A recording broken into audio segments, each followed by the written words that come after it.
ዛሬ ቶይ ስቶሪ 2 የተባለውን የቤተሰብ ካርቱን እናሳያችኋለን።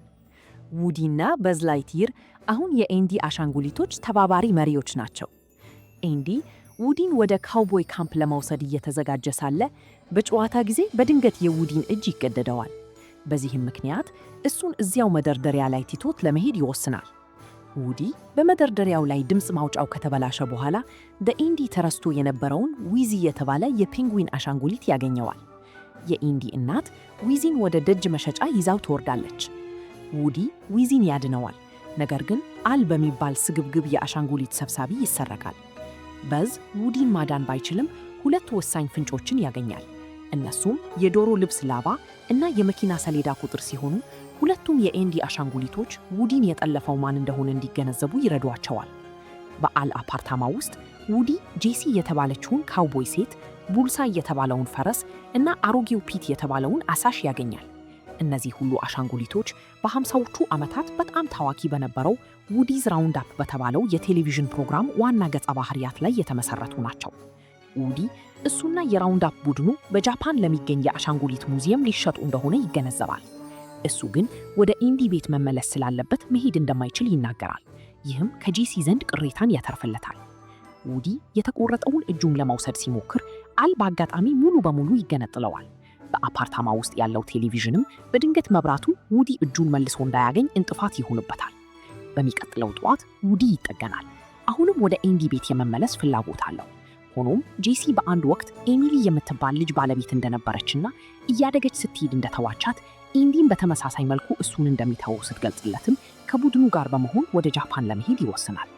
ይህ በእንዲህ እንዳለ በዝ ውዲን ለማዳን የስሊንኪ ዶግ፣ ሚስተር ፖቴቶ ሄድ፣ ሬክስ እና ሃም እርዳታን ይጠይቃል።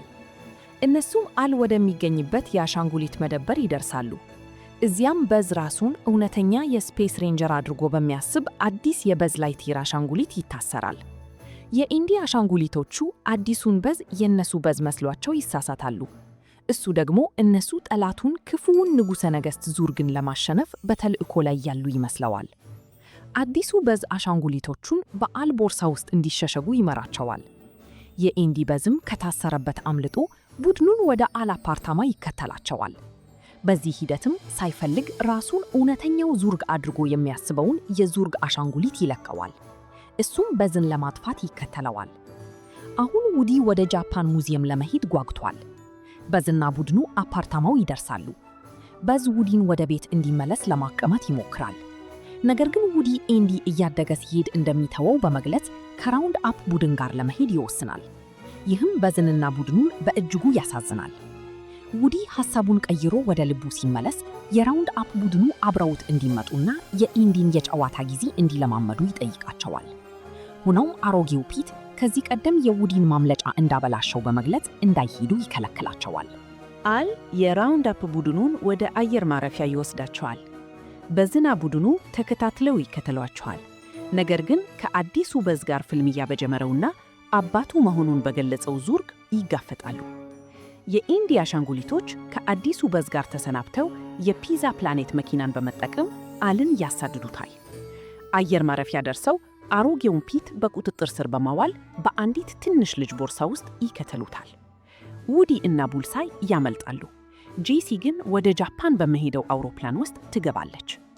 በዝ፣ ውዲ እና ቡልሳይ ጄሲን ለማዳን በጋራ ይሰራሉ። መላው ቡድኑም ወደ ኤንዲ ቤት ይመለሳል። ኤንዲ ቀደም ሲል በአሮጌው ፒት ተቀዶ የነበረውን የውዲን እጅ ይጠግነዋል። አሻንጉሊቶቹ አል የራውንድ አፕ ቡድኑን በማጣቱ ምክንያት በገንዘብ እንደከሰረ ሲረዱ ይደሰታሉ። እንዲሁም ዊዚ የድምፅ ማውጫው በመስተካከሉ በጣም ደስተኛ ይሆናል። ውዲ ለበዝ ኤንዲ እያደገ ሲሄድ እንደሚተወው ከእንግዲህ እንደማይፈራ፣ ይህ ወደፊት በሚሆንበት ጊዜም እንኳ እሱና በዝ እስከ ዘላለም ጓደኛሞች ሆነው እንደሚቀጥሉ ይነግረዋል። ስለተመለከታችሁ እናመሰግናለን። ሁላችሁም እንደተደሰታችሁ ተስፋ እናደርጋለን። ወደ ቻናላችን ሰብስክራይብ ማድረግ እንዳትረሱ።